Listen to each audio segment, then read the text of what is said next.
Hey guys, welcome back to my channel. Today I'm here with my friend Sydney. Hi.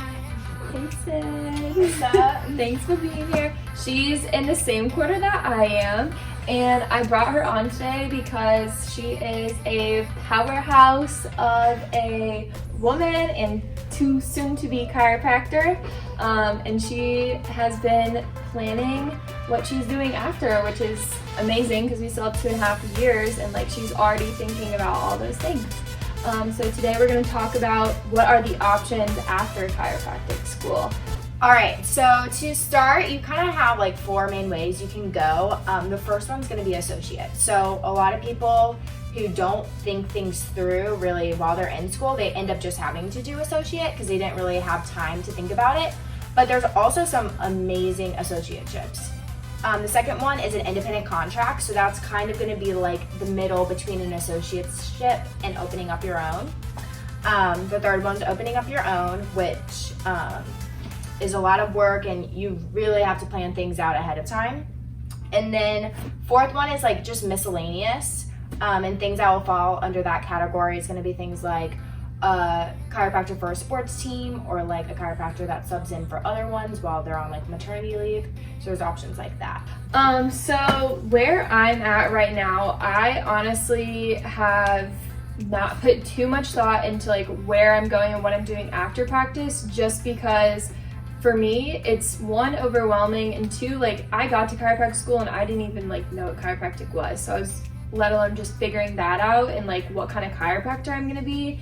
And I knew kind of as those started to fall in place, what I'm doing after school was also going to fall in place. And so it already kind of has started to reveal itself a little bit for me. I personally, where I'm at right now, am like not ready to open up a practice. For me, that takes knowing where I want to be, where I want to settle down and like open somewhere for the rest of my life. And I'm just not there yet.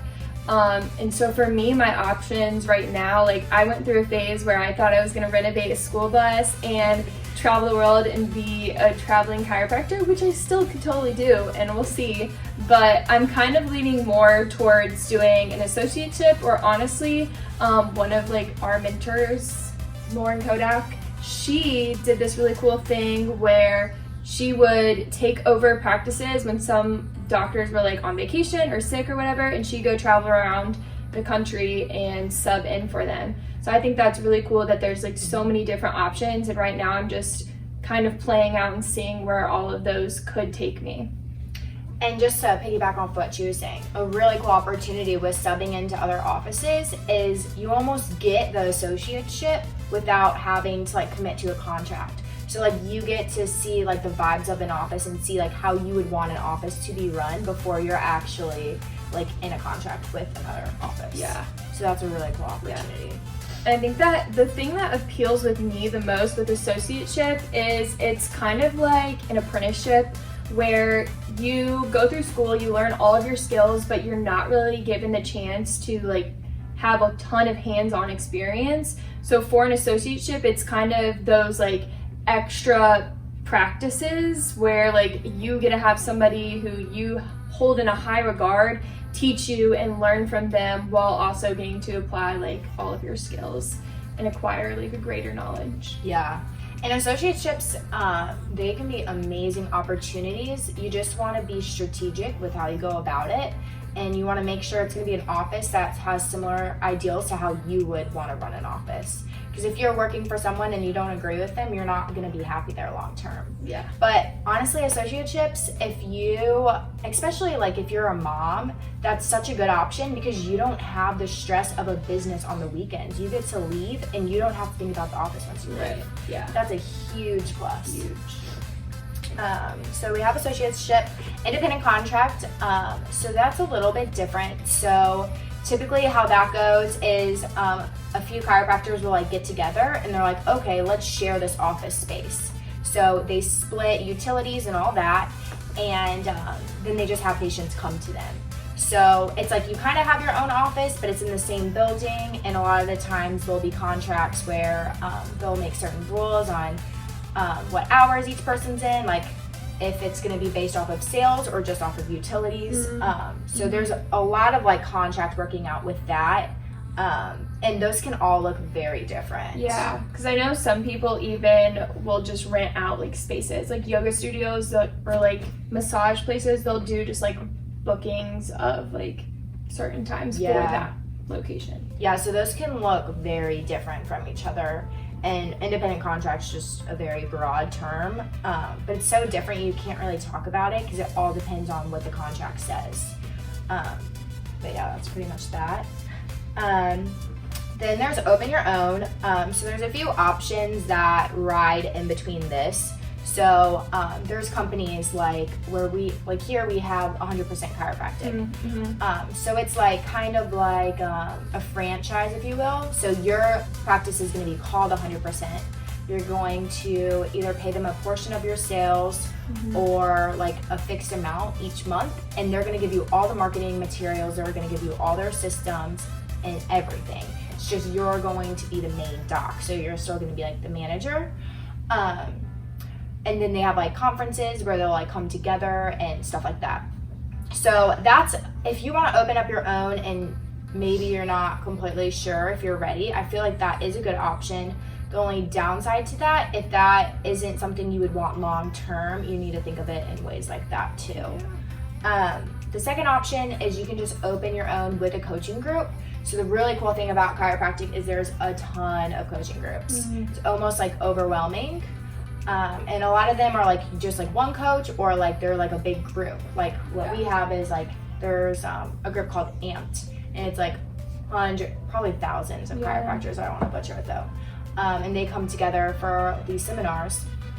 And that is like just another good way. I mean, if you're practicing by yourself, that's lonely. You just get out of this program where you're with people every single day, people that are like like-minded like you, and then it's like, oh, now I'm by myself and no one thinks like me and I have to convince everyone to think like me. Not really, but you know, so it's like really good to have like people you can call and like that are going through the same thing as you, and just kind of keep you like level-headed and bounce ideas back and forth on. So that's with the coaching group. That's definitely like what I will probably do, and like I think a good recommendation because I want to do it.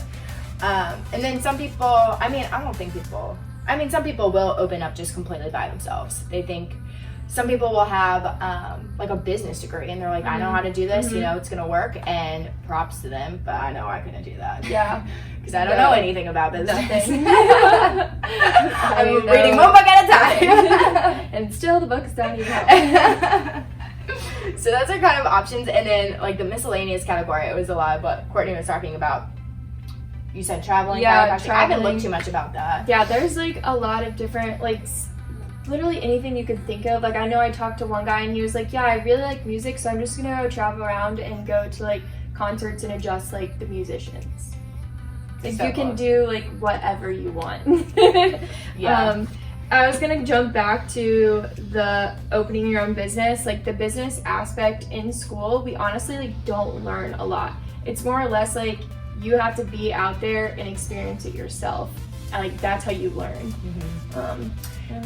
It's so the classes, like technically we have like a marketing course or whatever, but it's one of those things where it's like you really would have to put the work into it to get anything out of it, and like it's more so like you going to that professor's office hours that like was successful in practice and like railing them with questions. Yeah, which you can do the same thing like when you shadow docs. And that's really how you gain a lot of your information. Find a practice that you like and shadow them, and then literally ask them the 20 questions you have and like write them all down and see if that's true to you and how that's how you would want to operate, or if you'd want to change it up a little bit. Yeah, I think that's honestly one of the biggest aspects in figuring out like what you're going to do after school is to go around and look at what doctors are doing. So you can start to envision like, this is what I would want my practice to look like, or even if your practice is not like what somebody else is doing, you can at least take bits and pieces and put it all together and kind of like form in your mind your ideas of where you're going. And that it's kind of cool that she says that, because like that's your way of, if you know you want to open up right out, like that's your way of like getting an associateship, like getting your feet in the water, seeing what you like and what you don't like. Obviously it can be hard visiting docs like in school because I mean, we're in class like all day, and that's obviously the best time. A lot of places aren't open on Saturdays. Yeah. So it's really cool. Not cool, but we have times like during our breaks and stuff that we can do, and it's good to book those up, even though I haven't really been doing that. I know, we're gonna get on that But we're in quarantine, so can't really do that. I feel like that wraps it up, honestly. Yeah. Yeah. There's a lot of different options. They're endless, more than I ever even knew when I got into school. So yeah. And there's like a ton of resources too. Yes. For if you do want to open up your own. Like I'm reading a few books and stuff. That really does help. Yeah. Well, hopefully that helps you guys. I will leave Sydney's info in the comment or the little info box below. Feel free to reach out if you have any more questions. I love you. We love you. Love you. See y'all later. Yay! That was short and easy. Cool. Nice.